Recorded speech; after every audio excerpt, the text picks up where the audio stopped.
good evening. Welcome to another developer interview for our Perceptive podcast series. For tonight's topic, we're going to be discussing adventure games and the upcoming title Theropods with the designer of it. So please welcome from Lost Token, Kostas. How are you doing? Hello, thanks for having me here. I'm doing great. How are you guys doing? It is great to have you on. Thank you so much for agreeing to come on and chat about the game. No, thank you. I love talking about my game, but also about adventure games in general, so it should be Mm-hmm. fun. Yeah. And I was just telling Kostas, if you're a developer interested in coming on to talk about your games or any aspect of game dev, be sure to reach out. I'm always looking for guests.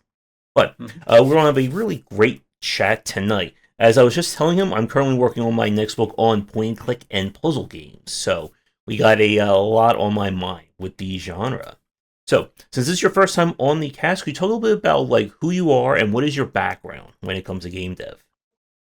Yeah, sure. My name is Kostas Kiftas. I'm from Greece.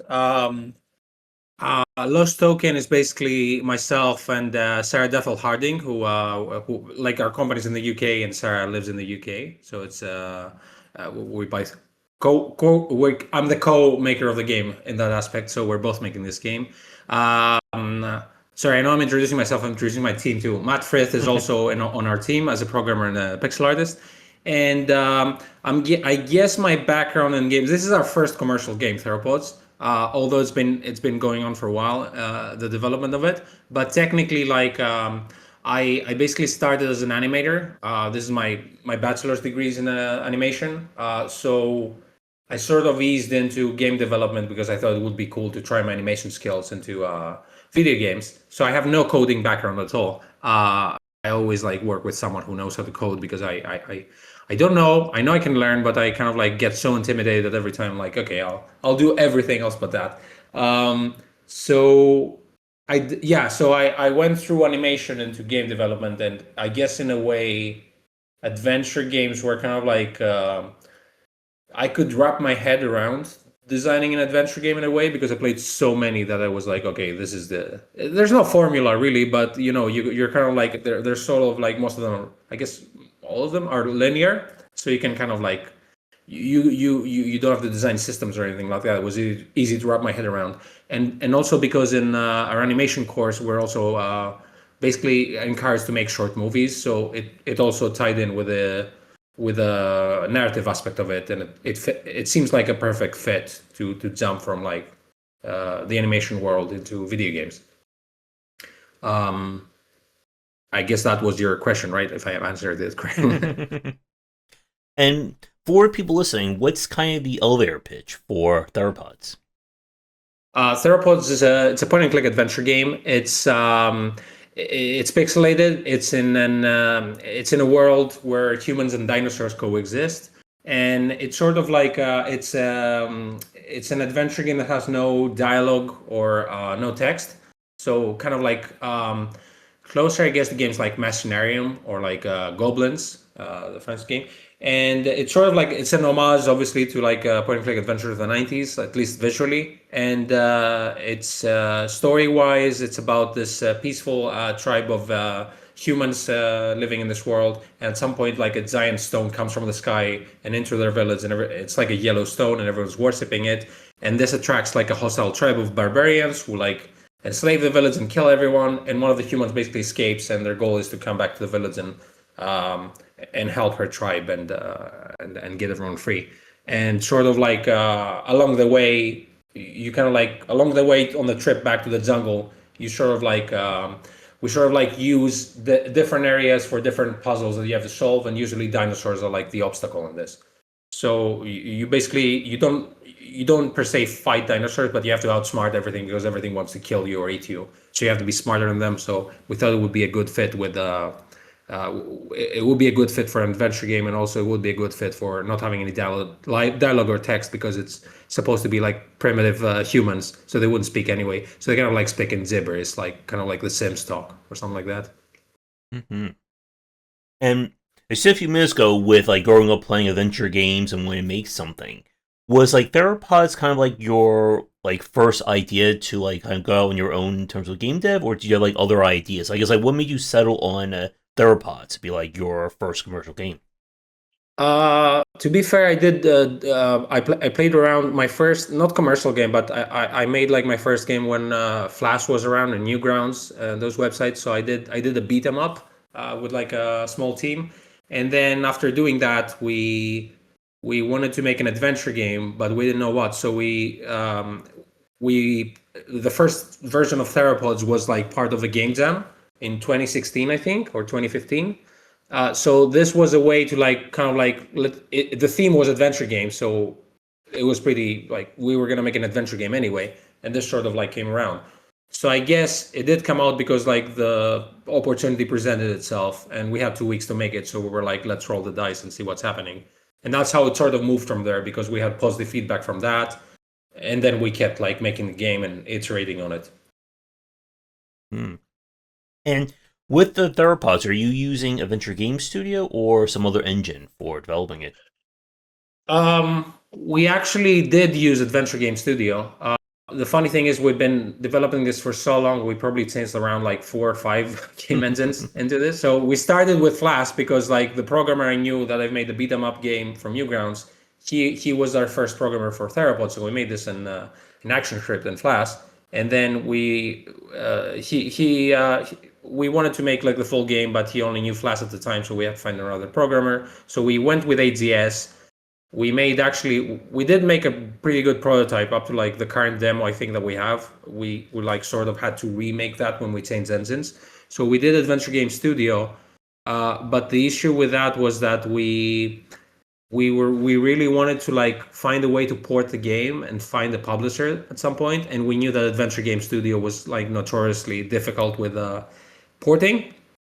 So we sort of like used Adventure Game Studio, but then drifted away from it. Mm-hmm. And how long have you been developing Theropods for?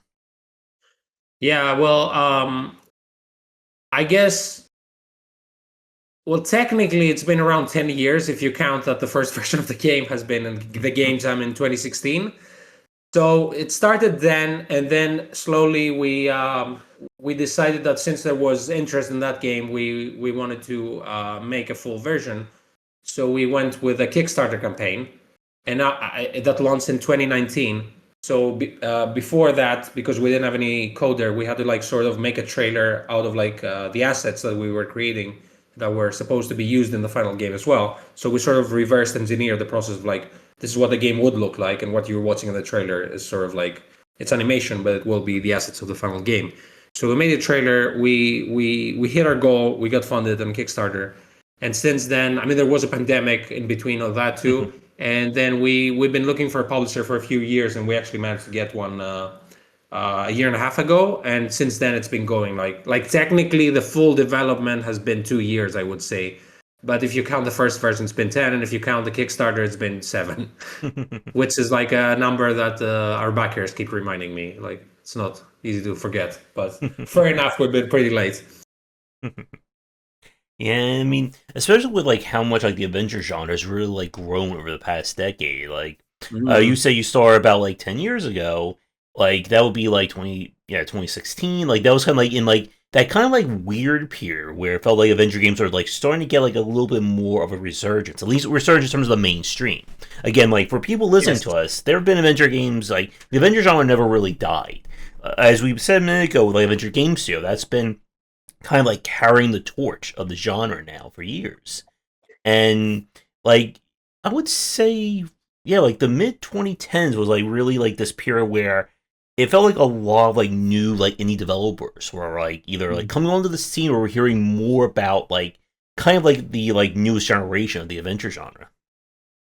Yeah, I think so. I think it's pretty much like people who basically turned 30 managed to like now have the tools to make the games that they loved growing up, and now they're like indie games are a thing since I don't know 2008 or something. With like that's when the indie games boom Yeah. started happening. So I think like basically yeah, like players also became developers, and then we could get more of those games.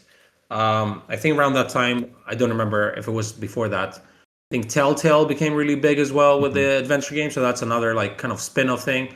And now it's like involving also into like with I guess Case of the Golden Idol and like all those kind of like mystery games where you have to find like who did the murder. It's kind of like also evolving, which I really Mhm. like. And I think part of like what affected our game Theropods is like obviously the 90s games and all that, but also I think I'm not sure what the time period is, but we were really really inspired by Machinarium, and I know that's like after the 2000s.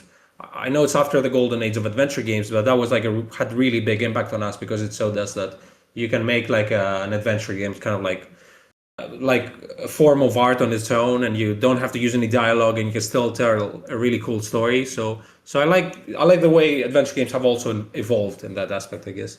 Hmm. And a quick look up, Machinarium came out in 2009. It seems like such a Okay. very long time ago.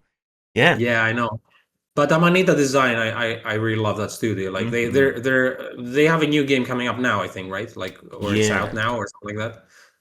For Nopolis, correct me if I'm wrong, but something like that is the name of it. But it looks gorgeous as well. Hmm.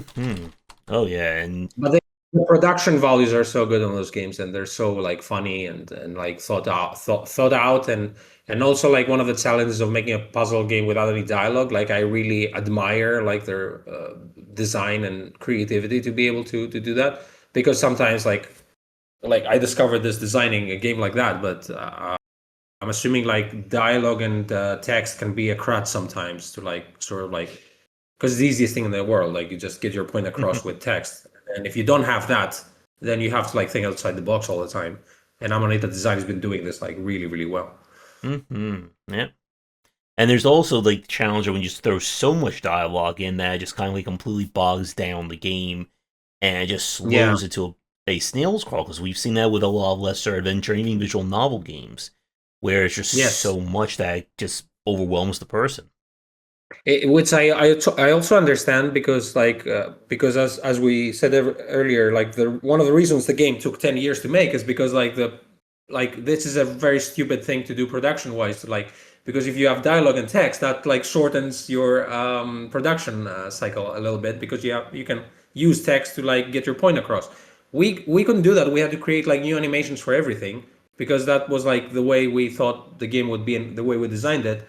And when we first thought of this, we had no idea. Like in hindsight, obviously, we should have had some idea, but it adds so much to the production like time to be able to like to have every interaction in the game to be able to have feedback from it, and that being an animation instead of like a text with the character saying no. That's like it adds and adds and adds and like balloons the production. So I wouldn't recommend that, but it's like I really admire it, and it's really like in Amanita games. That's why you don't see it that often, I think. Hmm. Yeah, and especially with doing something in like pixel art. And pixel art, we've seen just such a wide spectrum in terms of like the quality that can go into it. And one of the challenges, especially if you're doing like very like smaller models, is being able to get like those details, right? Like having like a little pixel Exactly. character, shake their head no or shake it yes or anything along those lines. Mm. Definitely. And actually, even with that, like we discovered that we couldn't get away with like everything, Hmm. because like the characters like have two dots for eyes, and then if you need them to express something, you can't do it with like a full body shot. You have to like go closer. So what we eventually did with like we have sprinkled a lot of cutscenes in the game. So we would actually like we still use pixel art, but then you can have like close-ups or like any shot you want. So you kind of like direct your game, and then you can have like a full shot of their face. Like you can have like you can have like close-ups, and you can see their eyes, and at the same time we try to find a way to not have expressive animation, but not go overboard with the animation. So it's still kind of like anime style in the way of the animation. Like not too many frames. There's still like if someone shakes, they sort of like go like that, or like you don't do walk cycles. We just reuse a ton of assets from the game, like fire, smoke, or something like that, to give some movement to the image. So we try to find like a cheap way to do that, because otherwise you couldn't be able to tell the story. You can't use just voice, and you can't use full body shots. And also, if we kept the same like the game's camera angle, which is like it's like a zoomed out shot. You still have to create a lot of assets for that, and that would like be like I think it would be like 5 times the work we're doing now with the cutscenes. Hmm. So yeah, I think, and we didn't discover this from right away. Like it took us like a couple of years ago, we decided to go with the cutscenes. So it was like something that came up during the thing. Like I don't, we couldn't tell the story without. without having this expressive thing, and the resolution was an issue. And also the resolution sometimes is an issue with our items because we don't have text as well, so people are should be able to tell them. But if you go into your inventory, you have like a certain amount of like pixels to work with, and you can like zoom into the items to see more details. So you kind of have to accept sometimes that people are not going to get what this is. But if they start using it on like the world around them, they could probably grasp the idea of the item. Mm-hmm. And from a puzzle standpoint, I think this also is a very interesting part of like the design. We mentioned Amrita and Machinarium. I always butcher that name. And if I've been butchering it myself, then I mean that's what I've been calling it my life. So Machinarium, I thought it was. But Machinarium sounds cooler actually, but I'm not sure. I'll for Google the it chat later. watching, if you know the correct pronunciation, let us know in the comments. And like with Amrita Design, like because their games, I think their latest one does have dialogue, but with a lot of them featuring no written or verbal dialogue, that also makes it a little bit more interesting when you're trying to come up with a puzzle. Because how do you convey to someone, okay, this crane is blocking this door, and you need to, go over here and solve it, when the person can't just say, I need to get through this door. Right. I mean, I guess a door would be easy to identify. It's even harder if you, I don't know, if you need to like talk to someone and get some, like it usually in adventure games with dialogue or text, and if it's a good adventure game, it would usually like try and repeat like the dialogue line or something like that, or be like, I can't get there, I need to talk to this guy to give me the thing, or I need a license or something. So one way to tackle with that was, first of all, like I think using a primitive setup sort of like freed us a little bit, because like the only thing you need to do is survive. You don't need to like collect money to give it to some guy to like forward some signature. Like that's like too complicated for this world. You just need to like give food to dinosaur or something like that. So it would be more like simplistic, or don't get eaten by this dinosaur. So it was more of like, it was simpler. And like for example in the game you have to like return home, so we make sure that when we can do that, every time you like get to an area, you can see like further in the background in like the horizon, you can see the village that you come from, so you sort of like, okay, it's that far away, sort of. So this is my goal. The other way we did, we tried to like keep everything contained to like the puzzle would be, for example, one or two screens. So you would be like, it's not like super limiting, but you know how almost every adventure game sort of has like a bottled up puzzle where you're like in jail and you need to escape, or like you're trapped somewhere and you need to do that before time runs out, even though it's an adventure game, so time is like a construct, it's not real time. So we sort of like kept this design idea, if you keep someone contained, they can't get too lost. So they're gonna figure this out eventually if they try like a couple of things. And still we try to make the objective be as clear as possible by, having something really primitive and primal to be able to tell what you have to do. It's like survive or get around this big predator. But I think constraining the player is like a big must for this, because like imagine if you have like Monkey Island 2's like 3 islands that are open and you can do like 4 different puzzles at the same time. Like that wouldn't work. So I think we went with that direction, and to try and not make it as linear as possible. Sometimes you sort of like need 2 parallel objectives to do stuff. So like you get this thing and that thing, and you can do them in any sort of order you want. It's not a crazy amount of like a non-linear style, but it's better than like being completely linear. So yeah, I think that's how we get around it. Mm-hmm. And with kind of like the setting for Theropods, I wanted to ask you, when you first kind of came with the idea for the game, did you picture it kind of be in the prehistoric era, or with dinosaurs, or was there like another version of the game when like we were first like conceiving it? No, it was always like humans and dinosaurs. Like that was the idea. Like we love dinosaurs. We wanted to like test our pixel art skills, mainly Sarah, because I don't do any pixel art, so that's her. And and then it kind of worked because when like I met Sarah in the same, like Sarah also has an animation background. We met the same university in the UK, so we both kind of like avoided having any voice actors in our films because it was too much hustle and we were shy. So we sort of like managed to make games without any dialogue, And then we thought like, oh no, a prehistoric game would actually be pretty cool to do that. Like you still need the voice actor, but they go like like you don't write any dialogue, so it's still like expressive. But it was kind of like an easier thing to do. So I would say like yeah, it pretty much came as it was. Like I remember I wrote a few puzzles beforehand because you were allowed to like do some pre-production, but only like on paper. So I did like design some puzzles, and then be I mean, you didn't ask this exactly, but like it reminded me of like when we were doing the game jam version. I think I designed because it was like the first sort of game I was designing and the first puzzle. I think I designed triple the content that we were able to like produce in like a week, and then we had to scrap a lot of stuff. But it was a good wake up call to see like how viable a game like that would be. Like to get kicked in the nuts like early on in the process to be able to see like what's like super important right here and how can we achieve that. And in a way, because we achieved that, I think it sort of like gave us a false sense of security that we could balloon the game into like a bigger thing. Like it wasn't as easy as like, okay, this took 2 weeks, so if you multiply this by 10, it's going to take like that many weeks. So it's yeah, so it was like the way it came around was like that was the initial idea, humans and dinosaurs, and then eventually in the game we have like a sci-fi twist to it because you have like you have like a sort of alien or robot like crashed into this planet. That came later, but we thought that like if you have humans and dinosaurs, then sci-fi really goes hand in hand with that. From all like pop culture we consume with dinosaurs, like you need some sort of technology to be able to see the dinosaurs. So we messed that up along the way before we did the Kickstarter campaign, but that came like a few years after the jam. And the thing is, you're talking about with like having like these early versions of Theropods and kind of developing the design over the last decade.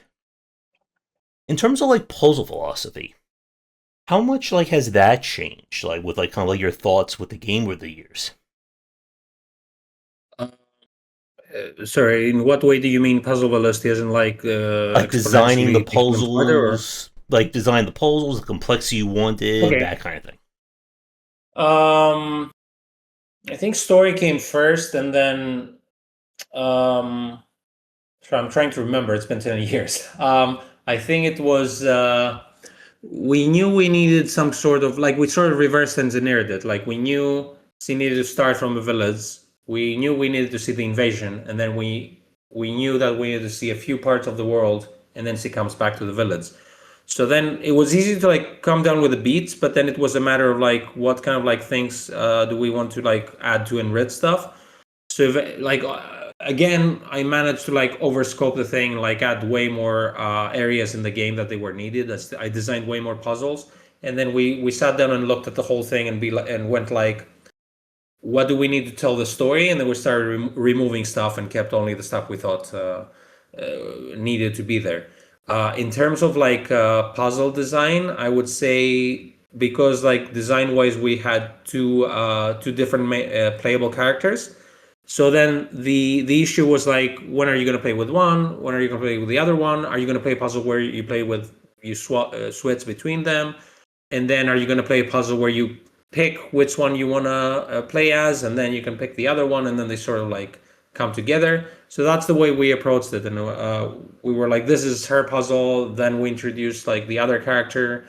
Then we have them together. They help each other. They and then they get separated. So you play one of the characters. You don't know what happened to the other one because you picked one of them. So this was kind of like sort of not the gimmick, but the idea that we wanted to like mix and match kind of like puzzles.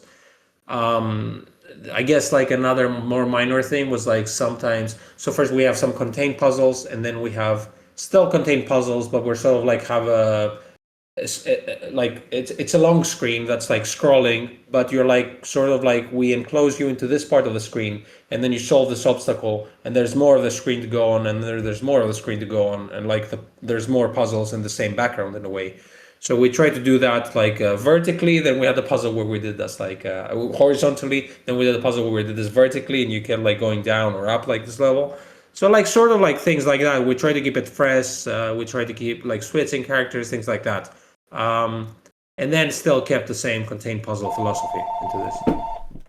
And in for the finale, there's this not debate, but like probably you might have noticed that like puzzles in the 90s they kind of got insane towards the end of the game. Like it's like because it feels like developers were trying to make, okay, this is our last puzzle, let's make this the hardest puzzle ever. And usually like they are like unfairly hard and you sort of don't enjoy the game. And I don't know where I saw this philosophy, but like or it's been like a philosophy in the recent years that probably you should have like your most difficult puzzle should be like your penultimate puzzle, and then like your final puzzle should be kind of like more chill, and you should let the players like finish the story and enjoy this. So we sort of went with in that direction in our game too. And puzzle design, I think, has been like one of the biggest changes. Like looking at how much adventure genre has grown from the 2000s to 2010s where it is today. You mentioned, of course, like the crazy puzzle logic. Again, like I remember the pains of trying to play something like the Seventh Guess, which was I think like '96 or '97, a very long time ago. And then like in the Yeah. 2010s, as like more developers came in from like being players, we see like kind of like a softening of like puzzle design, at least in that respect. And now it feels like a lot of the complexity is now delegated or relegated to just like full on puzzle games. So when we talk about stuff like Mhm. Baba Is You, what was it, Lab Rats, again, there's been lots and lots of puzzle games to go Mm. around. Yeah, I agree. I would say that I mean, we sort of like if you played like a ton of adventure games as a developer, at least for me, we sort of had this urge to like make the puzzles more hardcore for like the fans, and then sort of like snub anything that's not like that's too easy or whatever. So like for example, I had this um we had this discussion among our team if we were going to use like highlights or not in the game, which is basically you press a key or something or tab or whatever, and like it shows you like the places you can click on the screen so that you don't have to like pixel hunt like we used to do the back in the day. And they were like, oh no, this is going to spoil the puzzle. But then we sort of like had to realize that not many people have like our tolerance for these puzzles, or they don't want like they might want to experience the story, or like they don't want to get like super lost into this and try every single pixel to see where they have to click. So we sort of like we added hotspots in the end. We made them optional, obviously, because so you can still try hard if you want with a game. But I feel like you don't want like to break immersion and have your player be so frustrated that they have to like alt tab and find a guide, or even worse, just pick up their phone and forget about your game. So you still want to keep them inside your game, and if they have an issue with your game because it's a puzzle and they can get lost, and you have to keep it's a thin line between too difficult and too easy, so it has to be challenging enough, but try and like sort of nudge them or help them get into the right direction. And I think adding hotspots was like really eye opening for our game because it made people actually like complete the game way like it was way easier for them than before. And I feel like they weren't feeling like they were being spoon fed. They felt like they were enjoying it, I guess. Like no one complained, oh no, you gave me the answer way. So it is like I don't know if it's every designer, but you have to keep like what's your audience like going to think about this? Like do they have to have grown up in the 90s and have all this prior knowledge and know what an inventory is and know that they should combine items, or can you take them by the hand and teach them all that and then let them play with it? Mm-hmm. Yeah. Because I think 90s, I think because it was like the triple A genre back then, everyone assumed like, of course you know how to play adventure games. We're not gonna like teach you, so we're gonna make them like triple hard of what the competition is doing. Mm-hmm. And yeah, but like what you just said about like design games either for people who grew up with the genre or didn't, I think that's a very interesting point. It's something I thought a lot about, like before I even started writing my next book on the adventure genre, with how much like the adventure like speaking with adventure developers early 2010s, it kind of like the genre had like this like little bit of identity crisis of do we want to keep making like the super advanced, ultra difficult puzzles again, like 2000s era, like, especially like European adventure games, is like considered to be like the nightmare in terms of puzzle logic for a lot of people? Or do we go, more for like storytelling, kind of like you mentioned Telltale earlier? Like Telltale, I think Mm. really for that time was like the breakout adventure game. I think a lot of the mainstream audience saw that as kind of like what adventure games were supposed to be. And what it kind of seems like, to what I said a few minutes ago, like where things have settled, like a lot more adventure games these days have toned down the puzzles, to kind of focus more on like storytelling. And in some cases, like focusing on like having interesting animations or art styles. Again, we mentioned Maria Designs.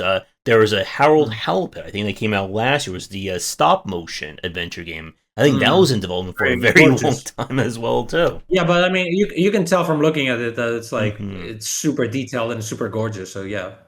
Mm-hmm. Sorry, I interrupted you. Sorry, go on. No, no problem.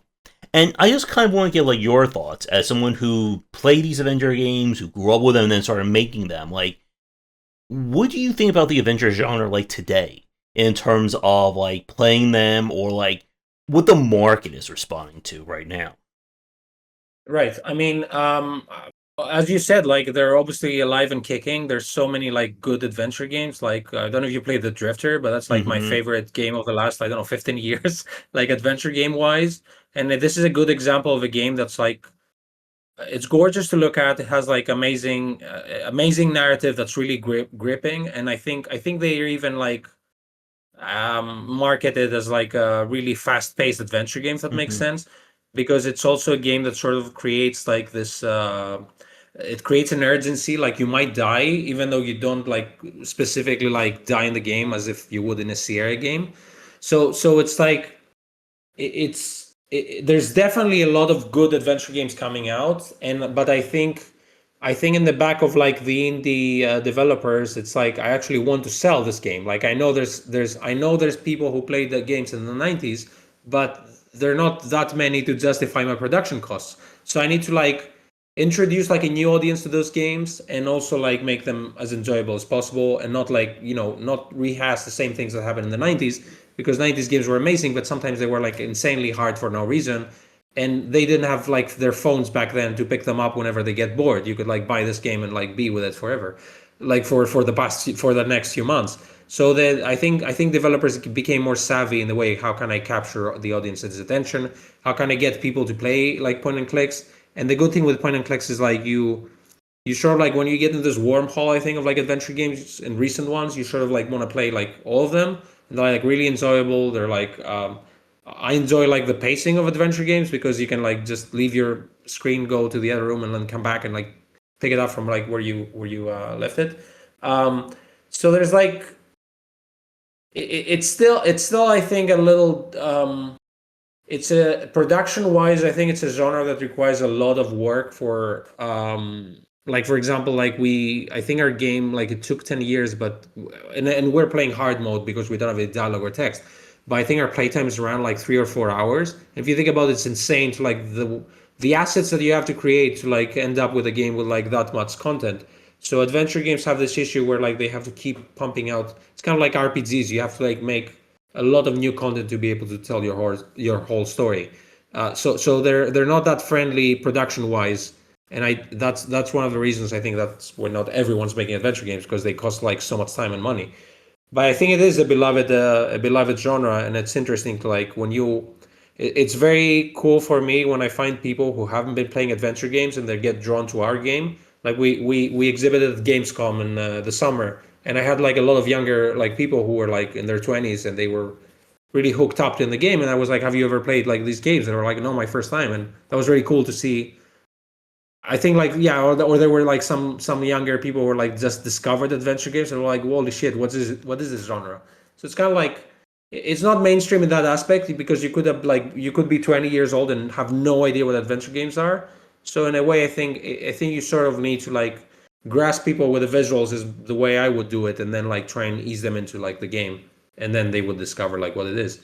So yeah, I think this is a challenge we have as like developers of adventure games today. Mm.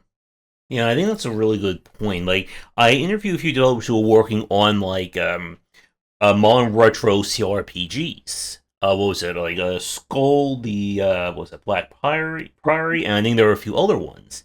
And when I was telling them about making these games, one of the big points they were trying to tell people was that you didn't need to grow up playing these games. You didn't need to be a fan back in 1991 or 1992 to enjoy this Mm-hmm. title.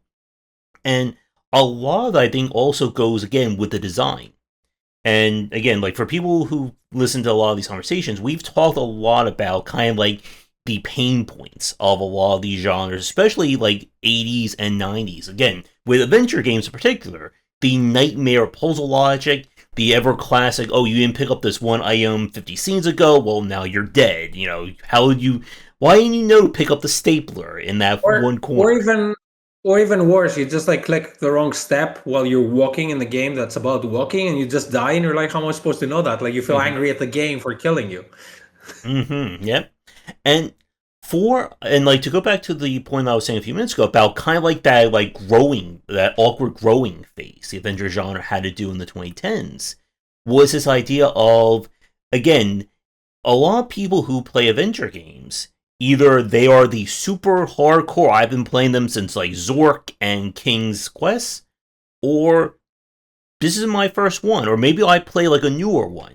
I've Hmm. interviewed Dave Gilbert from Wagi a lot. What did I was thinking about that now. Yeah. Yeah. And like again, like when it comes to like modern, I think adventure game design, I think the Wagi games are some of the strong examples of it. And in a lot of the interviews I've spoken with him, especially in like the last like 5 to 6 years, he's talked about kind of like toning down those puzzles. That he Hmm. wants to focus more on the story side, and the puzzles are more of the appetizer. Whereas again, Hmm. we were talking about adventure games 20 years ago, it was the reverse. And while, Yes. again, there are people who love those mind breakingly difficult puzzles, a lot of people playing games today didn't grow up with them.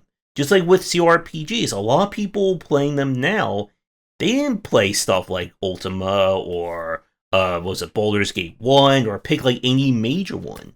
So a Mm. lot of the challenge these days, and like to go back with Theropods, is how do I make a game that's going to be appealing to someone who doesn't have this extensive background with this genre Yeah. and knows all the ins and outs of it? I think it's also a matter of evolution of like to like keep what you loved about those games, and like how would I make them more accessible? What do I wish like I could do with those games? Like I wish I had hotspots from like this game, or I wouldn't like spend like half my day looking for that thing. Or I wish I had a character tell me like don't go to this room, like it's not useful anymore, like block this out. So it's like I think like even like with the newest Monkey Island, Return to Monkey Island, they have like a lot of cool things. Like instead of clicking like on an item and like your character instead of picking up looking and clicking on the item and your character tells you what you look, you just hover over the, and What Did I does this as well, actually really well. You hover the mouse over like whatever you want to look at, and then like text appears on top of it. So it like cuts a lot of steps and makes it more enjoyable, and it's like quicker pace of like, so this is like little things that kind of like make your life easier and makes you enjoy the quest more. So I think it's like an evolution of the genre, and in a way it's like a smarter way to make those games that you loved into like what would they be now if you didn't have all this hustle. um Mm-hmm. and also, yeah, I want to say also about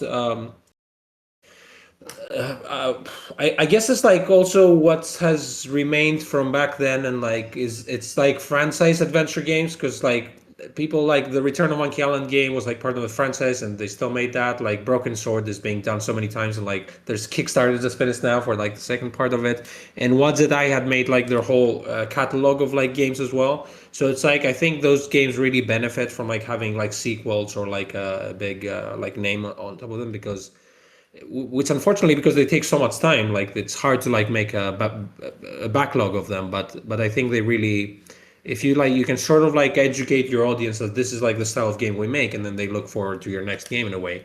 So this is good for like sequels, or for What's It I, it's perfect because like they have so many series, and like they have this really unique voice that like you can tell what a What's It I game is more than what an adventure game is, because as you said, it's like so full of story and dialogue, and the puzzles are the machine that keeps like the narrative.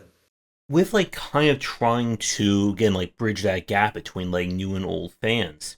With Theropods, like as you like shown the game off to people, I'm sure you've done like play testing and taken to like conventions and such.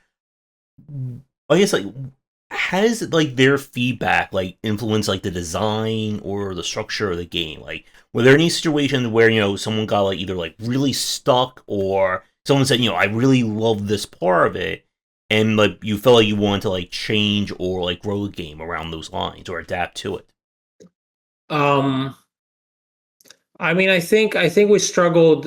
Like we had the same part of like the beginning of the game. We play tested this to death almost, but we always had this issue where like people couldn't find what spots to click on or what to interact with, and they kept getting stuck because there was like one particular tree you needed to click on the background, and people kept missing it.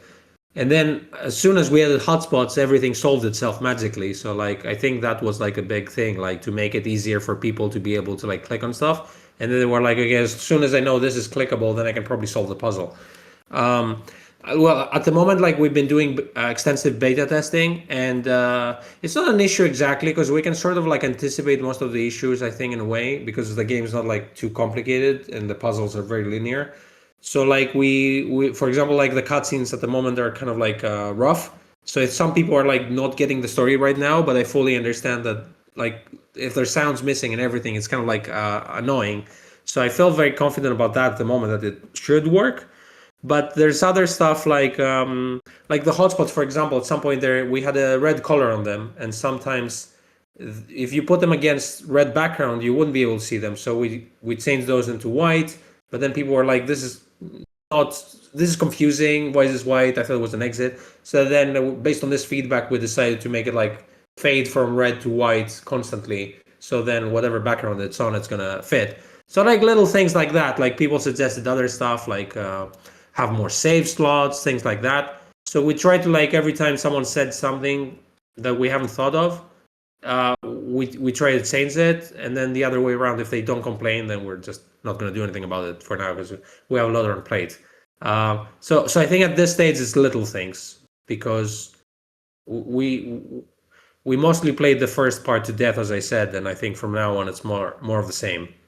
I think we had at some point we have a puzzle where you like a little arrow appears and you switch characters, and they couldn't like see the button that appeared all of a sudden. So we were like, okay, let's have a little tutorial here saying press S, and then they press it and they see that it switches characters.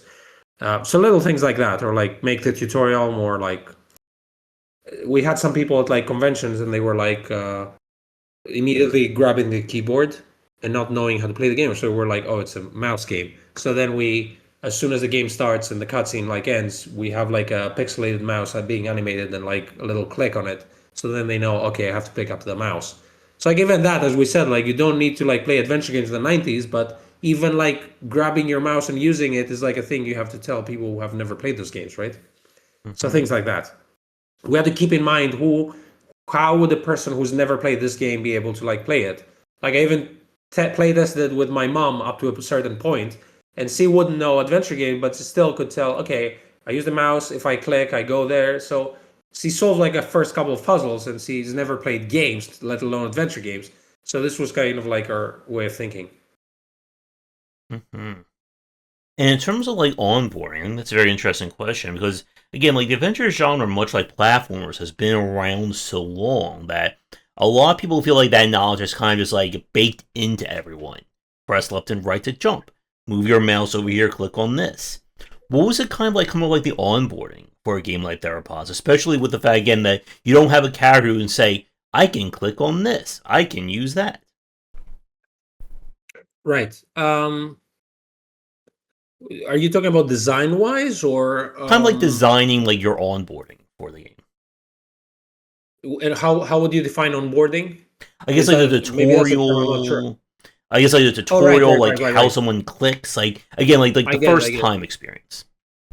I think basically if you checked out the demo, it's basically one big tutorial. So like the beginning is like use the mouse to click, you walk around. Then it's kind of like you still keep. Then I think the second one is you basically encounter an old lady in your village and she breaks a jar of water, and then she's like, oh no, what I'm going to do? And then you have to like sort of fix the pot, fill it with water and give it to her.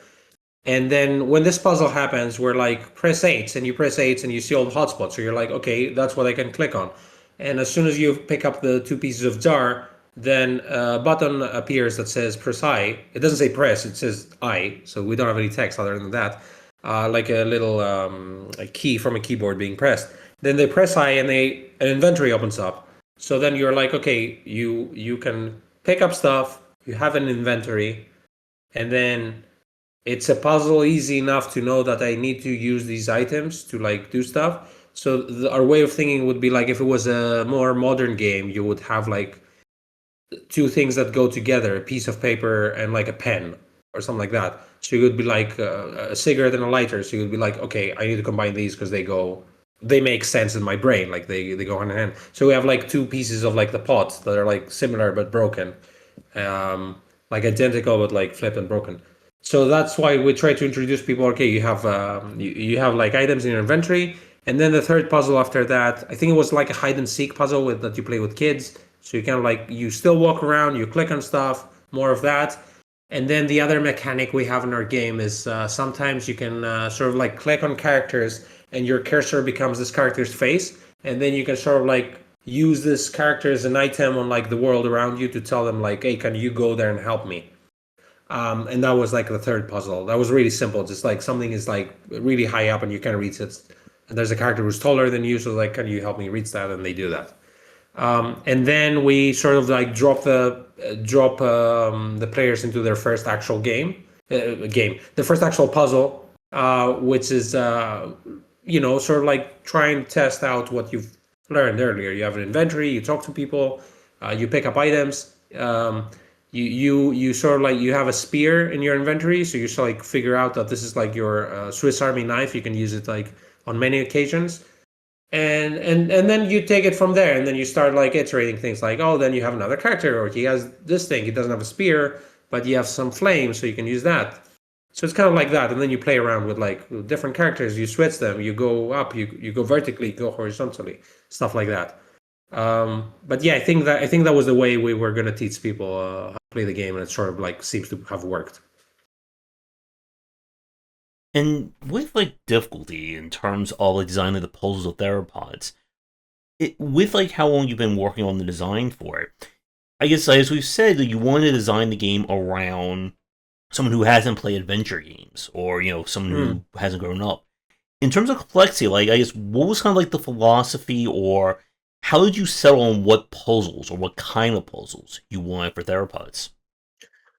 I knew they were mainly nature was sort of like your obstacle, or like if you were in your village, it would be like barbarians trying to kill you. So it would be something that would usually overpower you in like a fight, but you had to like go around that. And then we worked out like what kind of like cool dinosaurs we want to add. So like, oh, there's this Triceratops, but it's protecting its baby, so it's very aggressive. So you have to go around that, or you sort of like need some trees that are like you need to break up some trees and get some lumber. So that would be a good way to like get this dinosaur to that and break it to distract them. So we worked around that in a way, and then I'm not sure it came. Not sure how it happened. Came a bit organically in the way. I sort of forgot your initial question, to be fair, and I started rambling on. So if you can repeat that, because I had something to say, but then I forgot about my rambling. Could you repeat that, please? Sure. What was kind of like your thoughts in terms of like the puzzle philosophy, or how difficult you want the puzzles to be in theropods? The difficulty. Yeah, I don't know. I mean, I don't think it has to do too much with difficulty, as in like how are you gonna hint to the player if they're on the right track or not. So I think you can make a puzzle. I mean, I guess you can make a puzzle as difficult as you want, as long as it makes sense in the end, and if you give enough hints to the players. So if there's like something that you want them to like keep trying stuff on, like we if your character clicks on something and your character says straight out no, then you know you probably are not on the right track. But if your character says or they sort of like do an animation where they try to like pull it, but then it doesn't work. So you're like telling the player you're on the right track. You need to do something on this part. So don't give up yet. So we always try to have like extra interactions as feedback to the player to be able to nudge them into the right direction. So I think that was mostly our design philosophy. And then it was a matter of like so for example, I'm gonna bring like the locked door puzzle like trope. This is like you have this door and it's locked and you need a key. So your key is not gonna be right in front of you. It's probably gonna be like the top of like there's something signing at the top of the wardrobe, but you can't get there. So you pick up this chair, but the leg breaks, so you need to fix the chair. So you're sort of like saying, this is my goal, and this is a shitty solution to the puzzle, get the key and put it in the door, and then how can I make this as complicated as possible? So you make this complicated, like it's gonna branch to like, oh, you need to get to a new room and you need to find this chair part, and then you need to find glue to make the to fix the leg. So you make it as complicated as you want, and then you're trying to give hints or like trying to make it logical to like solve a puzzle. And then if you've gone overboard, you're trying to like shorten it or something like that. So I think it started like that. What's the shitty solution? How can I make it complicated? And like what are the steps I can take to like to like make it feel like a contained puzzle at the same time? Mm-hmm. Yeah, and as part of the where I'm doing the adventure game books, I'm trying to think of like nightmare puzzle examples, or even create my own to kind of like scare the audience. And yeah, like as you're describing, you have to fix the chair, but you need the glue, but you have to make the glue, but you have to go over here to get that. Like it's just like one of like those thoughts.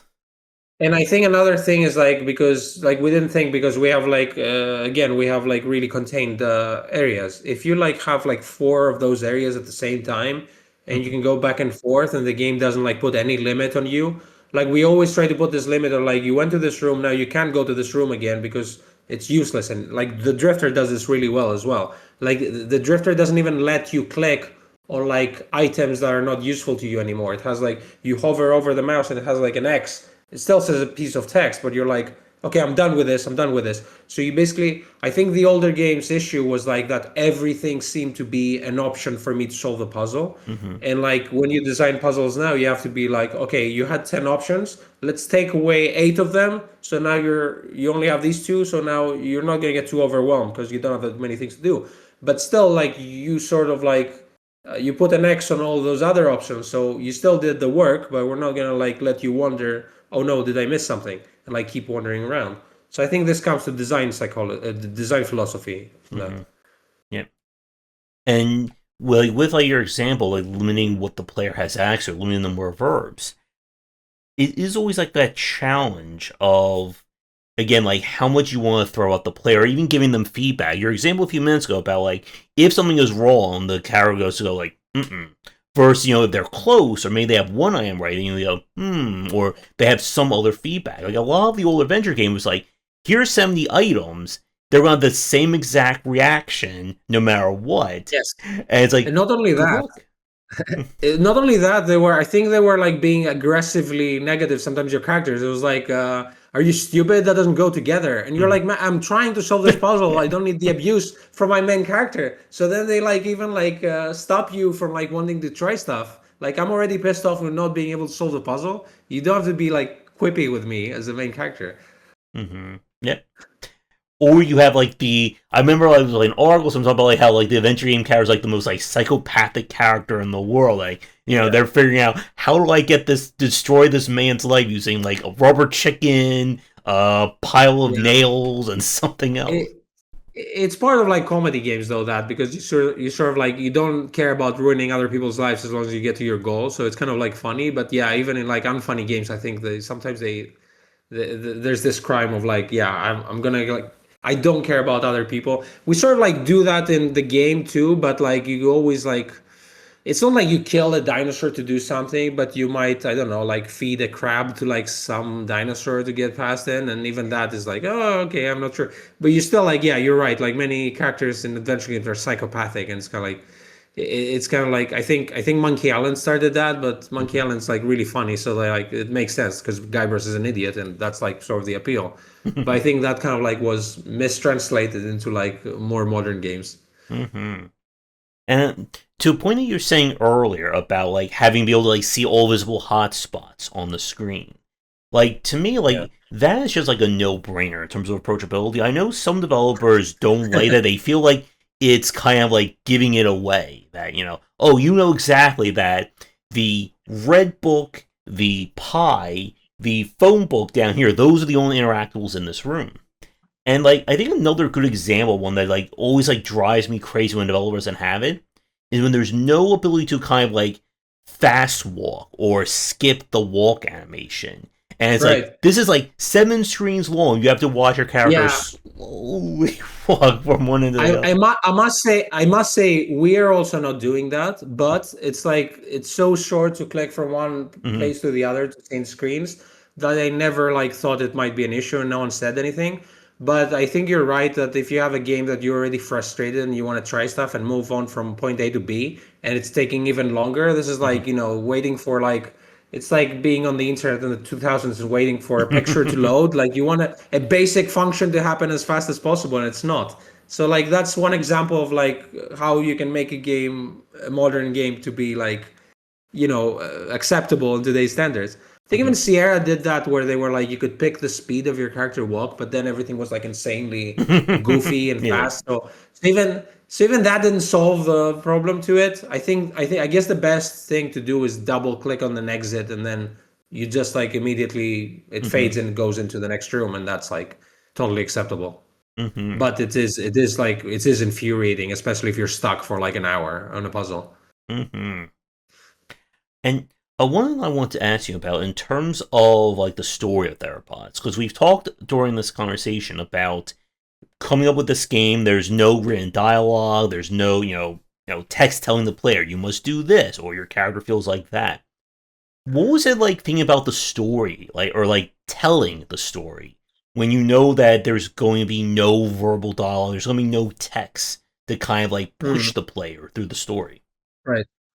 Well, we knew we had to develop some sort of like it's in the demo too, but there's like this backstory of the main character who's like you start with playing with a character with playing as the character being a little girl, and her mother gets like eaten by a T-Rex in front of her eyes. So you're like, okay, this is her trauma, and now you play with her as an adult, and now she has this trauma, and every time she encounters the T-Rex in the game, it's not just the T-Rex that wants to kill you, it's also like your physical wound that killed her mother. So this like sort of became like her burden to be able to like literally fight her own like fears. So this was like one aspect of the character we wanted to have.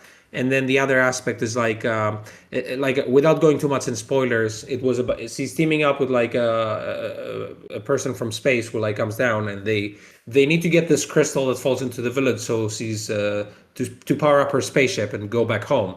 So essentially, this is like from a spaceship. It's a part that like left off. So essentially, they team up together and they go back to the village, like for the main character to be able to like save like her tribe, and for the other character to be able to take this and go home, and to be able to like first of all, that was an issue in the way that you have two characters that also like you have a game where no one speaks, and you have two characters where supposedly they don't speak the same language as well.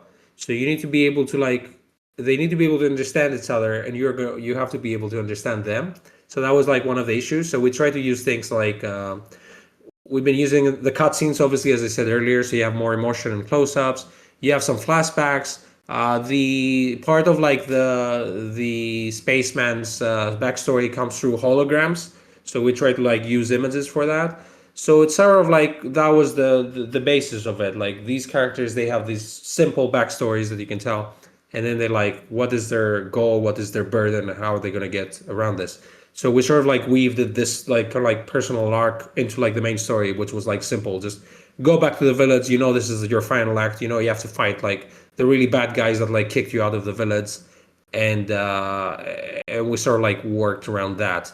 And then we tried to have like this, not a spoiler exactly, but it's like what happens when we get to the crystal. Are you gonna go back home? Are you gonna like stay here? So this was like an issue of like after all these adventures that you live together and you save each other and you develop this relationship together, what's gonna happen after that? So that was kind of like the idea around the game. And I should say, because it's also like it's a game and not a movie in a way, like because it's sort of like structured like a movie. But for example, when the tutorial is all about your village, and you go around, you help villagers, you say hi to them, and then in like sort of like when the first act ends, your village gets attacked, and all these people that you said hi and you develop relationships with are getting attacked and killed. So this was like sort of like our way of like you spend your time with them, and now you're actually you don't want them to get hurt. So it was like another thing that was perfect for a video game to be able to like get this relationship going by spending time with them literally in the game. With like developing like theropods for like so long, and especially I think as you were just talking about, like with like having the multiple characters and that particular aspect of it, I guess, were there any like newer adventure games you've played, or any new like conventions in the adventure genre that kind of like inspired you or kind of like helped you during the development?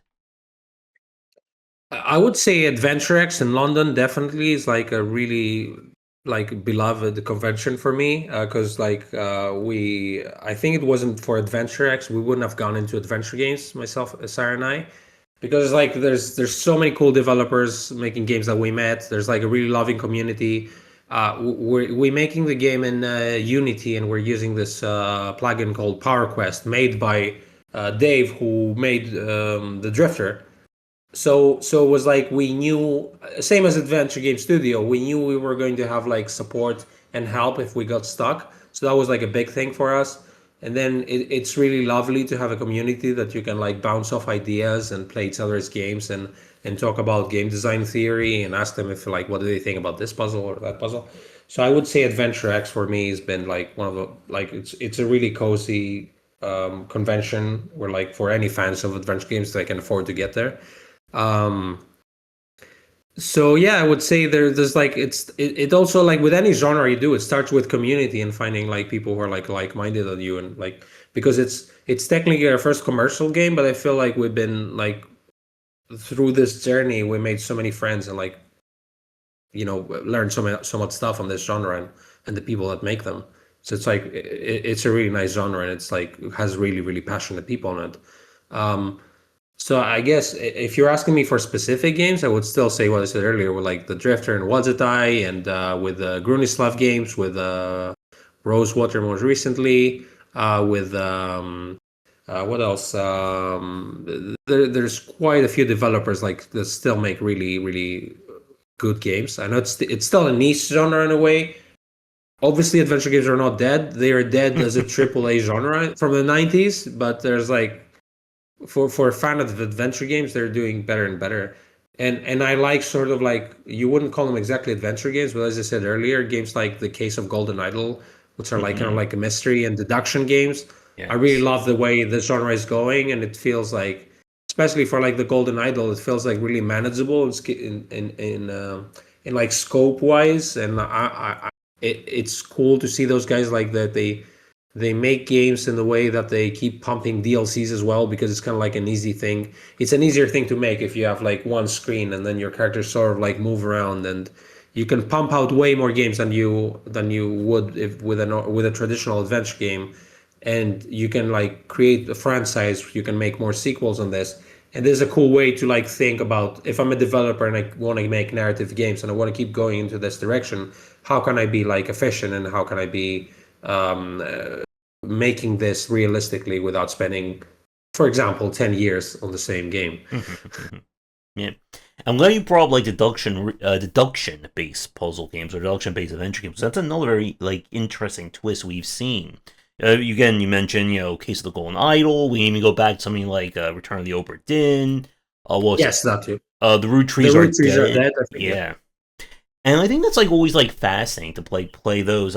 I recently started playing a Lorelei and the Laser Eyes. I think they came out like 2 or 3 years ago, and that was Is that the same subgenre we mentioned, or? it's kind of like it's like more like a I guess like streamlined take on like adventure games. Like you're in a very limited environment.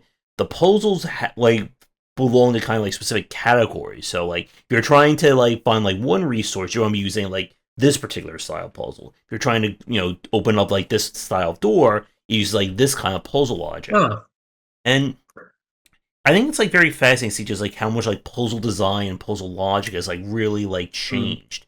I was saying as we were talking about kind of like older adventure games, or at least like the older style. I remember Thimbleweed Park. I think this was by what was it, Ron Gilbert from a few years ago, Yeah, definitely. and like that was just like classic like Lucas R's like Maniac Mansion levels of Because it's literally the guy that made Maniac Mansion, so yeah it would be. yeah. And one thing I wanted to like kind of like springboard what you were talking about was with the Drifter. The Drifter, I think, was a Yeah. really great adventure game. I played that, I think that was last year. And I think one thing that I think it did really well, I want to kind of get your thoughts on this as well, is it did a really good job of kind of like the presentation, the packaging of its like adventure game and the story. Like again, like for people who Mhm. played it, or for those who didn't, a huge part of that was a narration. It wasn't just, someone going, I'm gonna go over here. This is tough. Like you hear like the guy like going through hell as he's describing Like what's in happening. Kind of like in Broken Sword, if you played Hmm. it, I think it had a similar narration, like of the main character talking in the past, but talking to you. Like I looked Hmm. into the jar.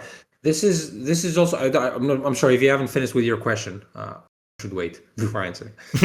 I was just going to ask you, like, in terms of like the presentation or like the packaging, like, what are your thoughts on like that particular aspect? Yeah, I think it's a I think the Drifter still took a few years to make because it's Hmm. like one of those games. It looks gorgeous. Actually, we do share like our pixel artist has also worked on the Drifter from the Theropods, Matt Frith.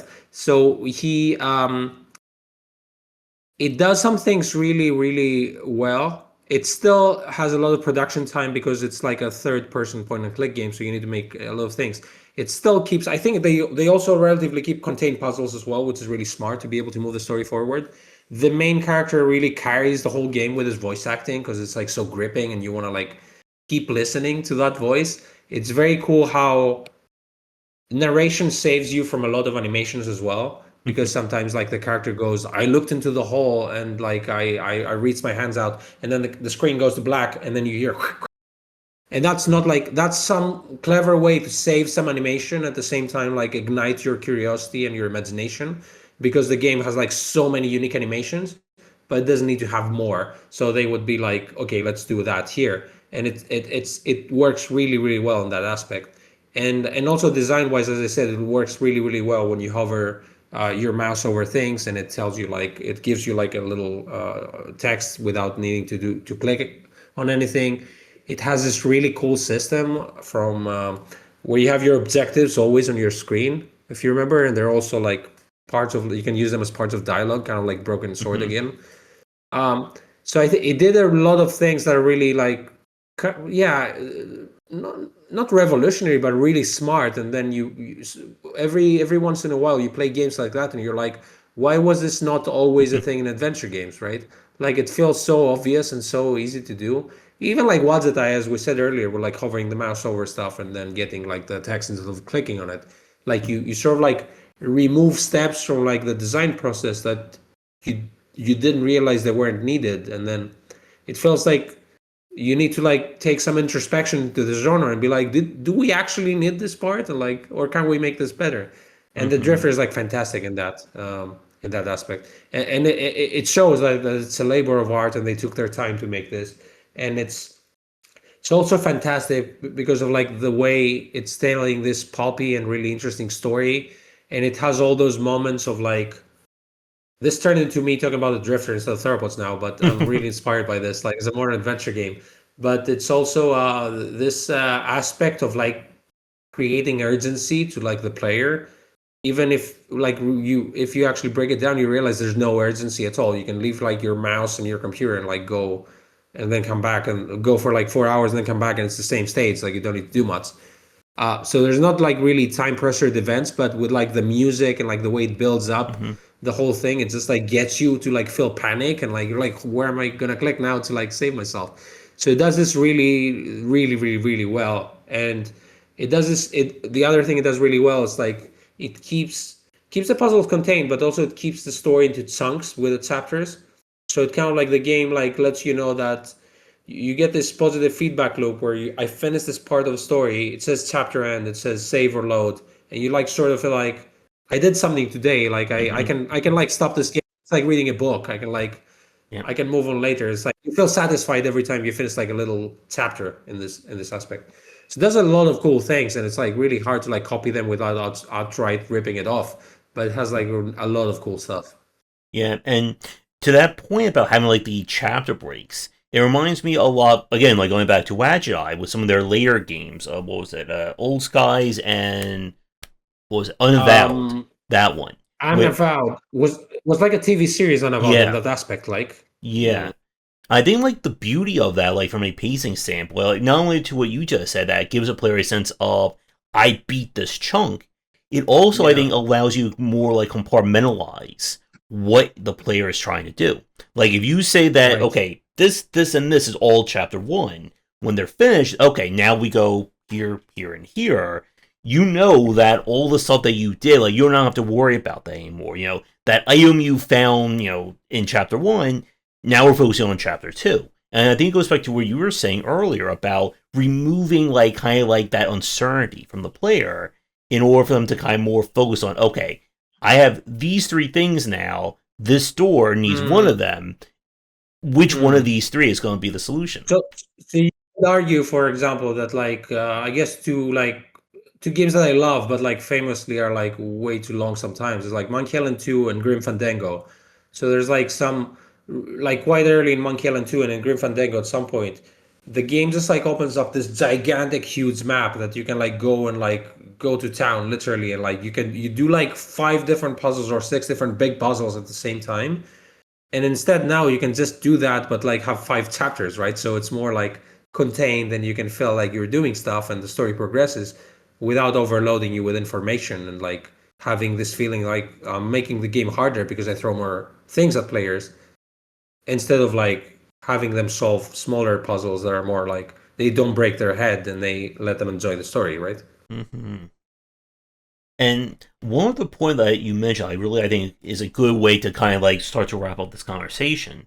As you're describing the drifter, and again, or even something like with Wagi, with putting the text on the screen and like removing parts that didn't feel necessary. I think that's always like a growing pain of like any genre, not just the adventure genre, in terms of Of course. what makes this genre appealing to people. Is it, spending 50 minutes trying to read text and figure out a puzzle? Is it just about figuring out this crazy thing or moving the story along?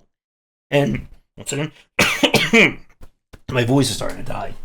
And to go back to what I was saying earlier about kind of like that growing pains of adventure game design, what is the appeal of these games? Because that I think is where you have to distill down. And I think as a good kind of like final question before we start to wrap things up, like for yourself as a designer and a player, what do you think is like the essential parts of an adventure game, or what did you want to make sure that Theropods focused on? I think it starts with the story again, as I said, because like we puzzles Mm-hmm. are a way to be able to unlock more story in a way for Mm-hmm. me, or like, and your reward is more animations or more cutscenes for like solving a puzzle. So in a way, um, as I said earlier, we cut a lot of like parts because they didn't serve the story, or you could tell the same story without needing those puzzles. So I think anything that like slows down the story is not important, because I think like obviously adventure games you play them for the story mostly and the characters, and that's what you should focus on.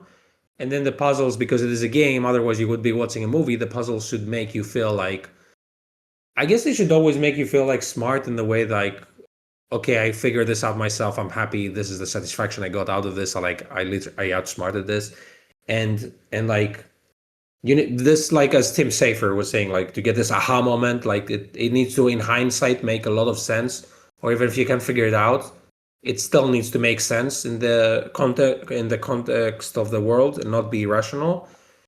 And at the same time, the game needs to treat you as sort of like it's your bigger brother, and it's like telling you, hey, you got this.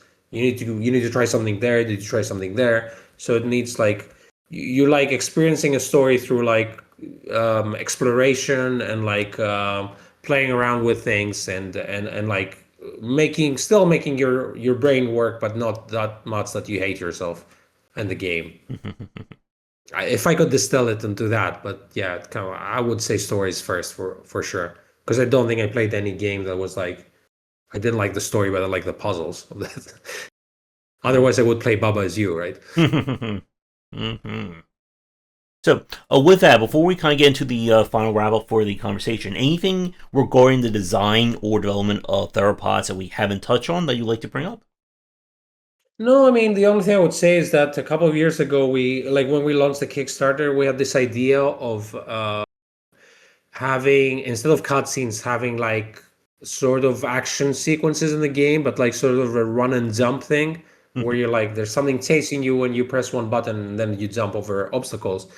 And then we did some prototypes on that, but then we eventually scrapped this because it was adding like so much work to this, and I think it would piss people off in the way, because you don't want to have real-time events in your like turn-based adventure game. Like that's not what people signed for. So that was going to be an experiment that we completely scrapped. And I think, as I said, like for the sake of the story, that also like enhanced the point. Let's make cutscenes because a lot of like the story beats were in the Hmm. action, and the initial idea was like, hey, wouldn't it be cool to like play your cutscenes instead of watching them? Like for like one of my favorite games ever is Curse of Monkey Island, but it had so many like cutscenes in this that I really enjoyed watching them. But I was like, these are like major points in the game that I would like to play, and I can see they did them to save some time from like development. So that's like one of the big things that we cut out. But yeah, I think that would be it. All right. And I guess like one final question just popped into my mind. We were talking about in terms of the pixel art that you have the same artist who worked on the Drifter. I just kind of wanted to ask, like, in terms of developing like the style or the kind of like look that you want for Theropods, could you go into any Yeah. detail about like figuring that out for the game? Sure. It was kind of like an accident that it became pixel art because at the time I teamed up with a team for my game jam, and Sarah was on a different team, and then last minute they did like their team couldn't make it, so we got our Sarah on our team, who's a pixel artist. So I was initially going to do the art for the game in a non-pixel art style and like Flash, like because it was going to be on Flash. So it was in a way an accident because I still picked like I played around with the colors and the character, but it was Sarah who actually made the final look as it is today with like the pixel art and everything. And this came to be like really fast because we're like, okay, dinosaur game pixels, that will be probably a resolution. Let's start. See what's comfortable with the resolution that we're working in. And then Matt came along after the first version of the game was there, but he obviously like enriched it way loads.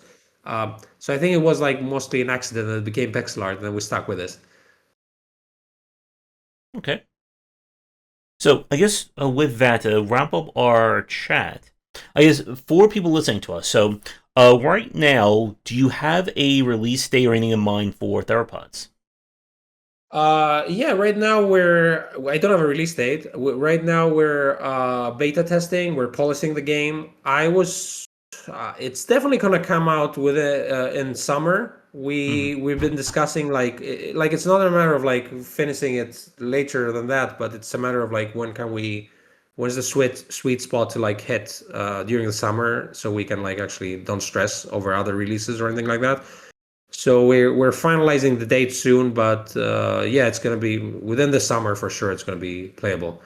So yeah, for people who doesn't discover it, it's good news. For people who've been playing it for 10 years, it's been like, is this game still going on? But that's probably the date now. Like because we literally can play the game from start to finish. It's being polished. Like we had a few beta testing sessions, and we like solved a few bugs. So yeah, it's like can be more sure to say that now than in the previous years. All right, and obviously the game's gonna be on PC and Steam. Or are you planning on doing any other platforms?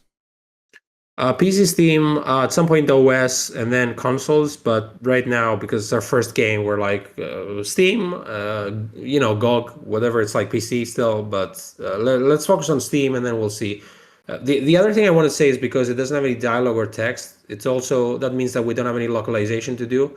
So it's very interesting to like see people who like don't speak English play this game, Hmm. and then we're playing around with like, are we gonna market this game to like other countries? I mean, easy, it's more easy than other games, but we're trying to find like partners to be able to like market this game in like Asia and countries like that, because I think it's a really cool thing to see players who don't speak like English be able to experience this as intended, and knowing that I didn't have to write any English for it. Hmm. That's actually an interesting point. With like not having any dialogue, everything kind of focusing on kind of verbal or visual cues. Did you have like think about the game like being translated or being seen in like other countries, other languages? Did like that have like any impact on like what like cues you want or stuff along those lines?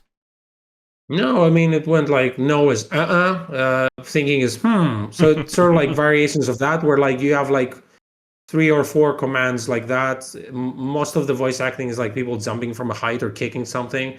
So it's like it was pretty straightforward. It wasn't like any mannerisms of like West versus East or anything like that. It was like it's primitive people trying to survive. Like so it was pretty straightforward. Like even with like the space guy we have, it's just like make the voice robotic and that's it. But it was mostly a matter of like can we also use sound to give hints and help the player and communicate things with like really simple grunts? All right. And with that, I guess the final question I always like to ask developers: do you have any plans for what your next project will be once Theropods is wrapped up?